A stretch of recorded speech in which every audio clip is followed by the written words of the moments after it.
Okay, let's continue reading then. Starting from Act 3. I'm not going to try her name. Originally an engineer responsible for advancements in practical electrical weapons, her incredible advancements were born of her hands-on, reckless approach to testing.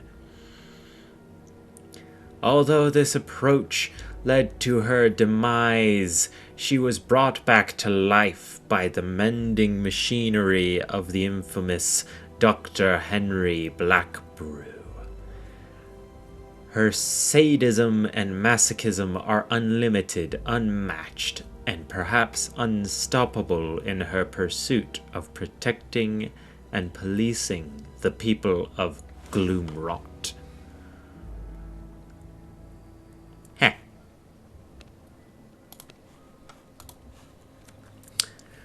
The beloved head of engineer... The beloved head engineer of weapons at the machine factory, Zava Zaive, is the embodiment of perfectly delightful destruction.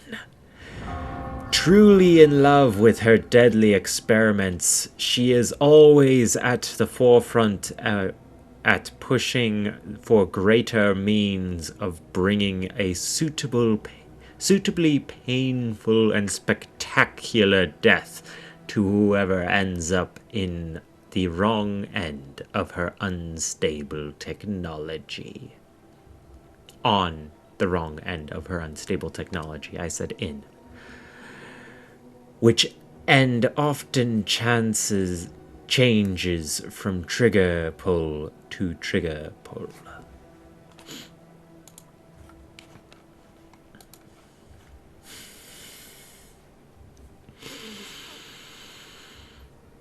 A dedicated servant of the another name I'm not going to try.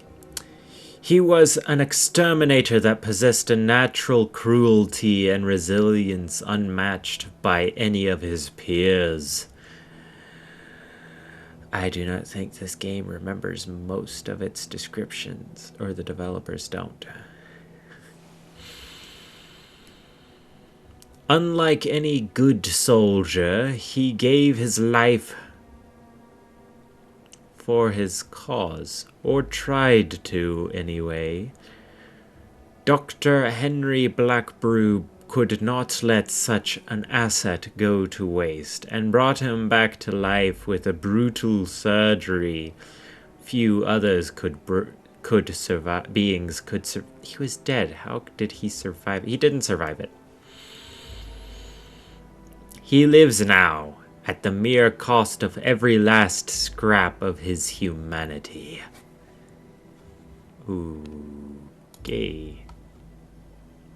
One confusing description down. Foul rot? I don't know. Foul rot. I'm going to pronounce it that way, just to annoy people. A mad cultist that claims to be the vessel of his decapitated horse. That's why he wears a horse head. Foulrot, the soul taker, he also claims... Oh, that's the name of his horse? Huh.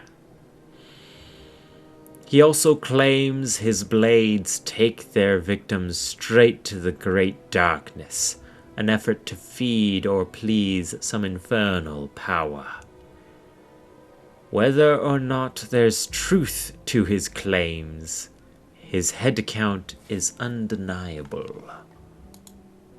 He is wearing them on his belt. He has killed 3 people.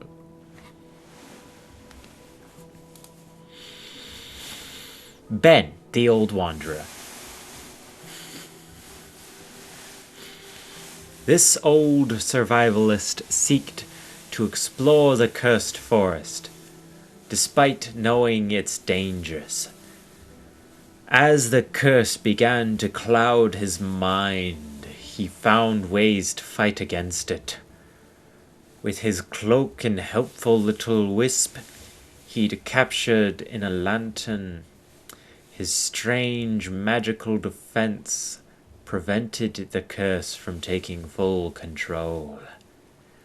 Though it was too late to prevent his mind from falling to tatters, he still does whatever he does best.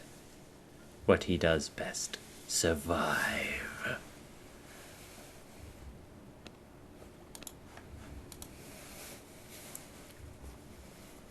Angora?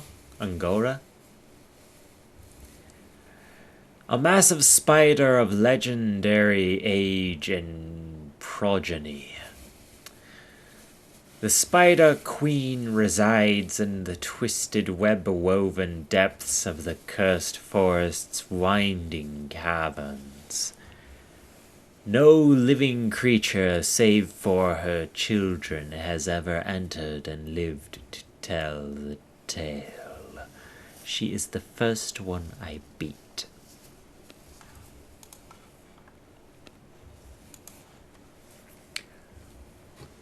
Wilfred. The village elder. An honored and deeply respected chief of a small reclusive village of outcasts. Despite the imminent threat of the cult of the damned, dangerous wildlife, and even the rumor of werewolves stalking northern Dunley, he manages to keep his people fed and happy, 'cause he is a werewolf, and his people are werewolves.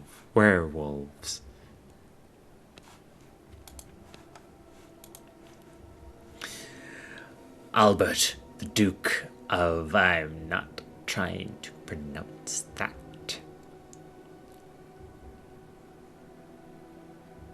Patriarch? Is that what they're trying to say there?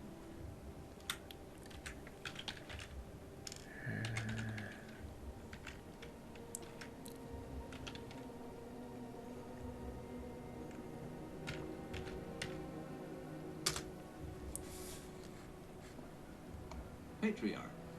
The patriarch of a family that once held land when these swamps were adequately inhabited.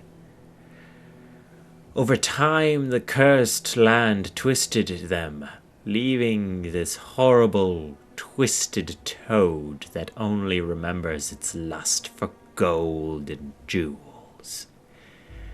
It jealously guards its hoard of forgotten, worthless currency.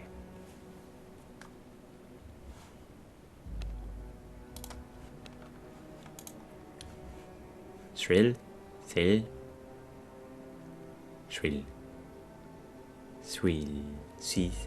don't know how to pronounce his name. Cursed with eternal life and servitude to the cult of the damned, he has little desire to perform his duties. However, having been traded to the cult before he had even been born, this tortured life is all he knows. Resigned to his fate, he does still take some small joy in inflicting his pain on others. And that's for those guys. And once my armor is finished, I shall be able to face that other guy.